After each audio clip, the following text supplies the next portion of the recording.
사랑하는 형제자매, 여기 계신 우리 성도들 중에 고통이 뭔지를 모르는 사람은 아무도 없을 것입니다. 또 이 세상에 사는 모두가 다 고통에 대해서 잘 알고 있죠.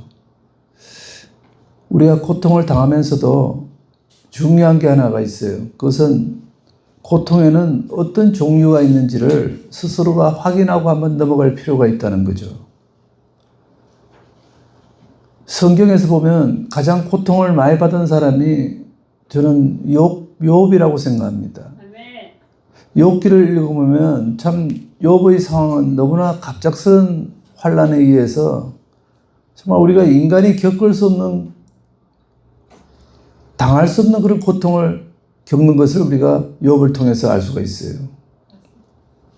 그러나 욥은 뭐라고 얘기하느냐 하면 우리는 이 모든 종류의 고통과 우리는 싸우면서 살아야 된다고 말하고 있습니다. 자, 그렇다면 우리가 겪는 세 가지 고통에 대해서 한번 알아보겠습니다. 첫 번째 고통은 바로 육체적인 고통이 있습니다. 욥도 건강을 잃어버렸을 때 너무나 고통스러워했습니다. 심지어 온몸이 가려워서 기와장으로 그것을 몸을 긁을 정도로 힘든 상황이었어요. 정말로 끔찍하게 고통을 당했습니다. 사실 우리도 이런 육체적 고통을 겪은 일이 있을 것입니다. 저도 내 주위에 있는 분이 이 암으로 고통받던 모습이 지금도 눈에 선합니다. 또 고통의 아픔으로 마지막까지 보면은 믿음까지 흔들리는 이런 상황을 보면서 정말 가슴이 아픈 적이 있습니다. 사실 고통이라는 것은 남의 얘기가 아닙니다. 우리도 크게 아파 본 적이 있을 것입니다. 어느 날 그동안 내가 건강하겠지 하고 건강만큼은 자신했는데 갑자기 내 안에 암덩어리가 있다는 것을 발견했다고 한번 생각해 봅시다. 사실 내 몸에 있는 암덩어리 하나가 자신의 인생 방향을요 크게 바꿔놓을 수가 있다는 거죠. 그 충격은 이루 말할 수 없을 것입니다. 이러한 육체적인 고통은요 사실 자신의 믿음까지도 심각하게 흔들어 놓을 수가 있어요. 그러나 성경은 뭐라고 얘기합니까? 그런 고통을 당하더라도, 그런 상처를 당하더라도 모든 것을 하나님께 다 맡기라고 말씀하십니다. 바로 오늘의 말씀입니다. 시편 69편 29절 말씀 한번 읽어볼까요? 오직 나는 가난하고 슬퍼오니 하나님이여 주의 구원으로 나를 높이소서. 너무나 힘든 상황 속에서 오로지 하나님께 간구하고 있어요. 주여 나를 구원하여 주시옵소서. 아멘. 나를 높여 주시옵소서. 아멘. 자, 두 번째 고통은요, 감정적인 고통이 있습니다. 이 살다 보면요, 평생 쌓은 모든 것이 하루아침에 무너질 때가 있죠. 그 정도로 심한 비극을 겪는 사람이 그다지 많지는 않지만, 그러나 우리 모두는요, 보면 마음속에 남이 알지 못하는 어떤 감정적인 상처를 안고 살아가고 있다는 거죠. 여러분도 그런 감정적인 상처는 있을 것입니다. 어떤 것이 있을까요? 부모가 자식을 먼저 떠나보낸 경우가 있습니다. 그 부모는 그 상처를 평생을 안고 갈 겁니다. 또 과거에 누군가로부터 성폭행을 당한 사람도 있을 것입니다. 그리고 사기를 당한 사람도 있고요. 어느 날 직장을 하루아침에 잃고 실직한 사람도 있을 것입니다. 또 자살한 사람도 있고요. 이혼한 사람도 있습니다. 이런 사람들의 상황은요, 다 다르지만은 그런 사람들이 겪는 마음의 상처는요, 누구에게나 고통스럽다는 거죠. 우리가 이 육체적인 상처를 입으면 병원에 가서 의사한테 얘기를 하면 다 해결해 줄 수가 있어요. 그러나 이 육체적인 상처와 비교하면요, 우리 마음속에 가지고 있는 이 감정적인 상처가 있거든요. 이 감정적인 상처는요, 우리가 외과적인 상처보다도 더 깊은 곳에 생겨난다는 거죠. 우리가 그러한 상처는, 감정적인 상처는 꺼내서 볼 수도 없어요. 그렇기 때문에 내 마음속에 깊은 곳에서 그냥 골마 터지는 경우가 많다는 겁니다. 그래서 하나님에게도 그러한 고통을 감추려고 하는 사람들도 많습니다. 하나님 앞에서 감출 수 있을까요? 아니요. 그러나 하나님은 그 모든 걸 다 알고 계시고 또 기억하시고 계신다는 걸 아셔야 돼요. 아멘. 하나님은 모르는 게 없습니다. 우리 마음속에 있는 그 상처도 마음까지도 다 알고 계세요. 아멘. 사랑하는 형제자매, 욥은요, 한순간에 전 재산을 다 날렸습니다.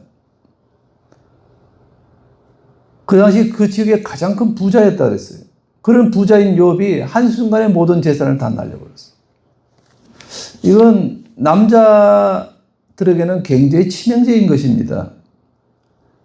왜냐하면 남자는 여자와 틀리게요, 주로 이 경제적인 것에서 자존감을 얻는다고 합니다.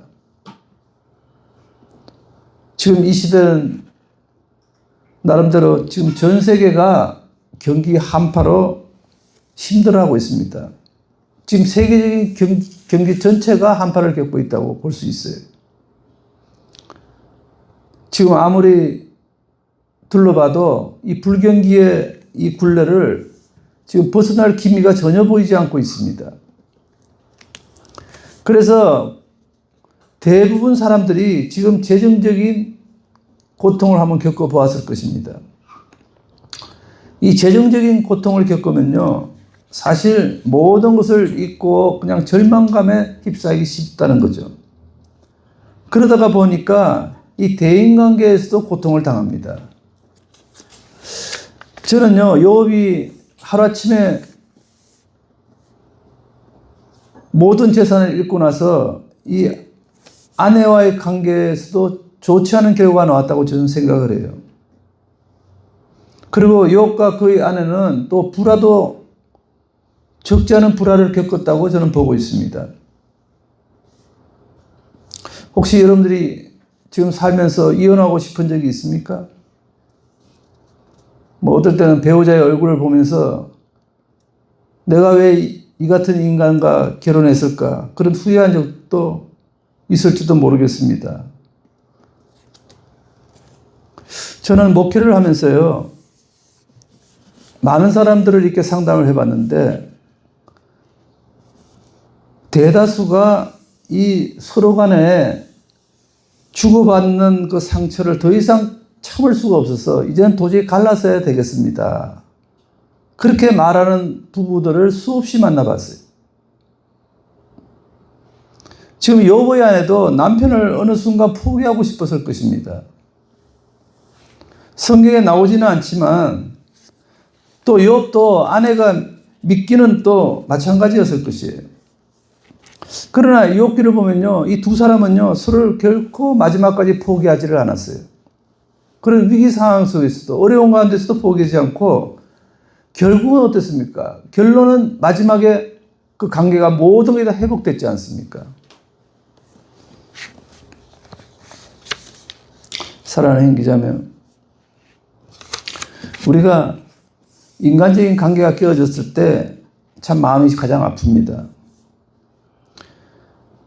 뭐 배우자가 아니고 뭐 부모나 직장 동료, 뭐 그리고 예전에는 정말 좋은 친구라고 이렇게 생각했던 관계가 한순간에 깨어졌을 때, 그것 때문에 혹시 지금 아파하고 있지 않습니까? 사실요, 그 관계가 깊은 관계일수록 그 관계가 깨어졌을 때는 고통이 더 심해진다는 거예요. 그러니까 정말 믿었던, 신뢰하던 사람과의 관계가 깨어졌을 때 더 그 고통은 큰 것입니다. 그러나 하나님은요, 우리가 그 고통당하는 순간에도 혼자가 아니라는 것을 하나님은 알게 하십니다. 왜냐하면요, 그럴 때일수록 하나님께 우리는 많은 위로를 받을 수가 있거든요. 특히 하나님의 임재가 임하면요, 사실 내 고통보다 하나님은 더 크신 분이라는 것을 여러분들 믿으셔야 됩니다. 우리 고통은 아무것도 아닌 겁니다. 자, 세 번째 우리 고통은요, 영적인 고통이 있을 수가 있어요. 영적인 고통.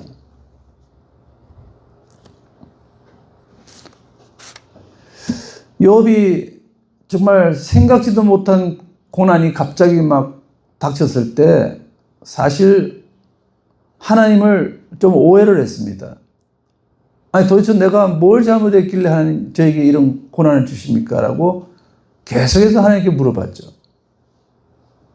사실 이런 하나님을 향한 오해, 이 문제는요, 지금도 우리 삶에서 지금 여전히 존재한다는 거예요. 우리도 생각지도 않은 고난을 당했을 때 하나님을 한번 원망해 본 적이 있을 겁니다. 우리가 그 오해 중에서 이런 오해를 할 수가 있어요. 하나님은 좋은 사람에게는 좋은 일만 허락하시고 나쁜 사람에게는 나쁜 일만 허락하신다. 그렇게 생각할 수도 있어요. 그러나 그렇지는 않습니다. 우리가 생각하기는 야, 착하게 살면은 평생 동안 좋은 일만, 웃을 일만 생길 것이다. 그러나 악하게 살면 평생 나쁜 일이 생길 것이다. 이렇게 생각하지만 그렇지는 않아요, 또. 전혀 다른 또 상황, 반대 상황이 생길 수도 있다는 거죠. 우리에게는 이 두 가지 관념적인 문제점이 하나 있습니다. 하나는 예수님이고 하나는 성경입니다. 이 많은 사람들은요, 이 기독교를 그냥 몇 가지 교훈과 공식으로 자꾸 축소시켜서 기독교를 이렇게 낮게 보는 경향이 있죠. 심지어 요새 기독교를 뭐 범퍼 스피커다 이렇게 헛소리하는 사람도 많습니다. 세상적인 말들 중에 가장 거슬리는 말은요, 세상에서 가장 안전한 곳은 뭐 하나님의 뜻이 아니라는 것이에요. 뭐 듣기는 아름다운 표현 같지만 실제로는 전혀 틀린 말이라는 거죠. 자, 하나님의 뜻 안에서 가장 안전한 곳이라면 그러면 예수님이 겪은 고난은 도대체 어떻게 해석할 수 있습니까? 예수님은요, 정말 생각지도 않게 억울하게 많은 매를 맞고 결국 많은 사람에게 조롱을 당하고 끝내 십자가에 못 박혀 죽으셨잖아요. 그러니까 예수님을 한번 바라보면요, 하나님의 뜻은 선하지만은 안전한 거하고는 거리가 멀다는 걸 알 수가 있어요. 욥도 마찬가지입니다. 욥은 잘못한 것이 별로 없습니다. 거의 없습니다. 욥은 잘못은 그냥요, 매사에 옳은 일만 하는 사람이었어요. 그래서 욥은 고결한 성품을 가졌다고 말하고 있습니다. 그러나 욥기 말씀을 읽다가 보면은 욥은 정말 생각지 않은 고난이 닥쳤을 때 오히려 마음속에 분노가 생기고 혼란이 막 생깁니다. 그리고 좌절감에 빠져듭니다. 사랑하는 형제자매, 뭐 우리가 여기 중에 우리 성도들 중에 욥처럼 고난 당한 사람 있습니까? 아무도 없을 겁니다. 그러나 욥처럼 심한 고통은 당하지 아니하더라도 어느 누구라도 이런 힘든 시절을 겪는다는 거죠. 그래서 참 우리 인생이라는 것은요, 원래 고달픈 겁니다. 요즘에 뭐 다른 설교자들의 이렇게 유튜브를 가끔 보면요, 뭐 희한한 설교들이 많습니다. 전혀 사실무근한 내용을요, 버젓이 사실처럼 전하는 경우를 제가 봤습니다. 예를 들어서 이거죠. 믿음이 좋으면 아프지도 않습니다. 가난해지지도 않습니다. 평생 좋은 일만 따라다닙니다. 뭐 이렇게 말한다는 거죠. 아니, 왜 이런 거짓말을 하는 걸까요? 예수님을 보세요. 예수님은 이 땅에 어떤 인간보다도 기도도 많이 하셨고 새벽마다 산에 올라서 새벽 기도를 했지 않습니까? 그리고 예수님처럼 믿음 좋은 분이 어디 있어요? 그렇지만 결국은 고난 속에서 십자가에 못 박혀 죽으셨어요. 뭐 굳이 예수님이 아니라 그 외에 예수님의 제자들과 수많은 순교자들을 보면요, 우리가 이 사실을 알 수 있지 않습니까? 그들도 다 그렇게 예수님처럼 순교했습니다. 특히 예수님의 수많은 제자들은요, 전도하지 말라는 그 압박에 굴복하지 않다가 결국은 죽음을 다 당했어요. 그들은 믿음 좋은 사람이었습니다. 그러나 그 믿음의 대가는 죽음이었다는 거죠. 믿음의 대가가 죽음이었습니다. 그래서 예수님이 제자들에게 마지막 준 말씀 하나를 읽어보면요, 예수님의 삶 자체가 드러나고 있어요. 요한복음 16장 33절 말씀입니다. 한번 같이 한번 읽어봅시다. 이것을 너희에게 이르는 것은 너희로 내 안에서 평안을 누리게 하려 함이라. 세상에서는 너희가 환난을 당하나 담대하라. 내가 세상을 이겼노라.